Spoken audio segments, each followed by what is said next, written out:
கொள்கை தெளிவுள்ளவர்கள் எவ்வளவு முரண்பாடுகளை விமர்சித்துக் கொண்டாலும் உறவு ஒருபோதும் முடியாது. அல்டிமேட் எய்ம் என்னன்னு தெரியும். கொள்கை புரிதல் இல்லாதவர்கள் சண்டை போட்டுட்டா தான் உடையும். அது ஈகோ பிரச்சனையா மாறிடும்.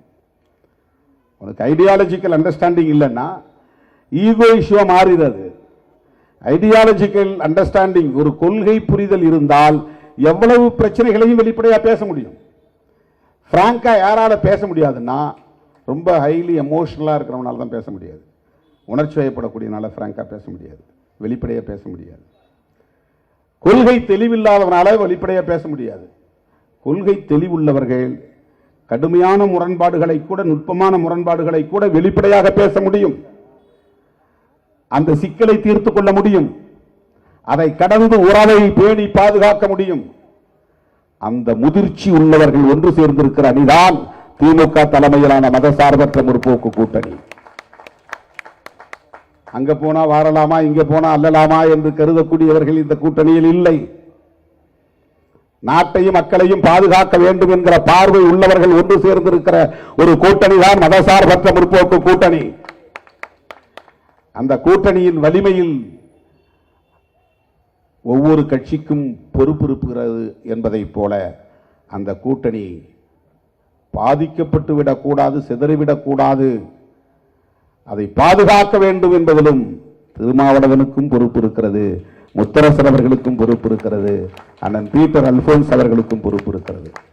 அங்கே சண்டை போட்டுக்கும், அது வேற விஷயம். போலீஸ் எங்களுக்கு பர்மிஷன் கொடுக்கல, சண்டை போடுவோம். எங்கள் கொடிக்கம்பத்தை உடைக்கிறான், சண்டை போடுவோம்.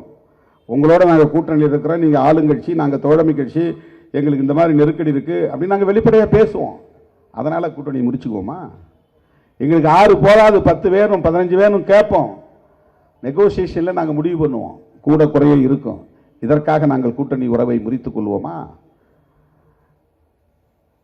ஒரு பொது நோக்கு இருக்கிறது, ஒரு பொது இலக்கு இருக்கிறது, ஒரு பொது பார்வை இருக்கிறது, அது பற்றி புரிதல் இருக்கிறது. எனவே கொள்கை முதிர்ச்சியுள்ளவர்கள் கூடியிருக்கிற, குவிந்திருக்கிற, குவிமையமாகி இருக்கிற ஒரு புள்ளிதான் திராவிட முன்னேற்ற கழகத்தின் தலைமையிலான மதசார்பற்ற முற்போக்கு கூட்டணி. இது மாநில உரிமைகளுக்காக குரல் கொடுக்கும், தமிழ் மொழியை பாதுகாப்பதற்காக போராடும், தமிழர்களின் மானத்தை பாதுகாப்பதற்காக போராடும், மாநிலத்தின் பாதுகாப்பு அரணாக இருக்கும். அப்படிப்பட்ட உணர்வுள்ளவர்கள் ஒன்று சேர்ந்து 2026 தேர்தலையும் சந்திக்க போகிறோம். வெற்றி நமதே, வெற்றி நமதே என்று சொல்லி வாய்ப்புக்கு நன்றி கூறி முடிக்கிறேன். நன்றி, வணக்கம்.